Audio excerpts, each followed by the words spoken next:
Hello, this is Paul Abrahams at Learn Jazz Piano Online, and in this video I want to give you an idea of my video course. It consists of 31 30-minute videos, and each video concentrates on a subject, and together with each video you get backing tracks, sheet music and a quiz.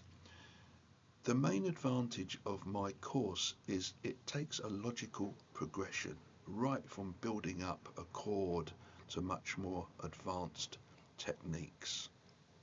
The course is divided into 3 sections: beginners, intermediate and advanced, and you can begin from any of these 3 sections.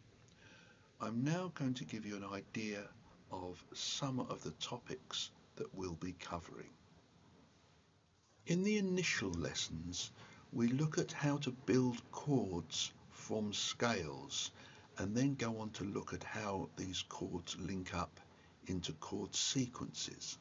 And by lesson 7, we reach the most important sequence in jazz, which is the 2-5-1 sequence. Lesson 8 is called How to Comp. This is all about how to accompany the soloist. And lesson 9 introduces you to modes, the Dorian, the Mixolydian, and these modes are related to chords. Then we move on to a tune, Autumn Leaves. Autumn Leaves is a great tune to work on because it contains only 2 sets of the 2-5-1 sequence, major and minor. There's nothing else to it. So it's a very good exercise in learning your 2-5-1s, and of course by this point in the course we're using 4-note chords. The intermediate section of this course begins with the blues. Now you may think the blues is just 3 chords, but there's much more to the blues than this. And we start with just the 3 chords, move on to a more advanced version of the blues, which contains 2-5 and 2-5-1 sequences, and then we look at what is known as the bebop blues, which contains many 2-5-1 descending sequences. By lesson 16 we've reached rootless voicings, and if you've listened to Bill Evans, you'll hear lots of examples of rootless voicings. This is when the root of the chord is no longer at the bottom of your voicing, and this gives the bass player much more room.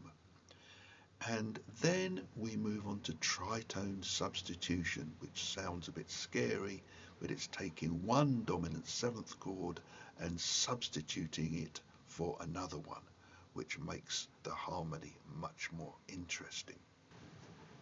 In the final 3 lessons of the intermediate section, we start to put all this knowledge together and to play through jazz standards, breaking them down into key centers and finding ways of soloing and comping through the sequences. From lesson 20 onwards, we are into the advanced course, and lesson 20 is all about what is known as rhythm changes.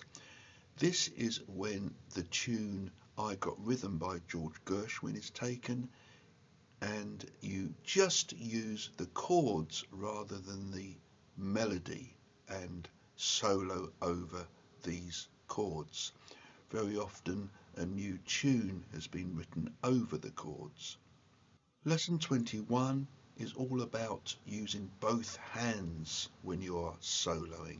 It's so tempting just to use the left hand as a marker at the beginning of each bar, but you should start to find ways of incorporating your left hand with the right hand. From this point on, we're looking at lots of different ways of improvising and using the harmonies and scales that you've already learnt to enhance the solos that you're playing in the jazz standards. and I've given you lots of backing tracks containing these jazz standards. So in conclusion, I'd like to emphasize that although this is essentially a practical course, in my view you need to understand some of the concepts behind jazz piano playing. So I hope you enjoy the course, and hopefully I'll see you soon.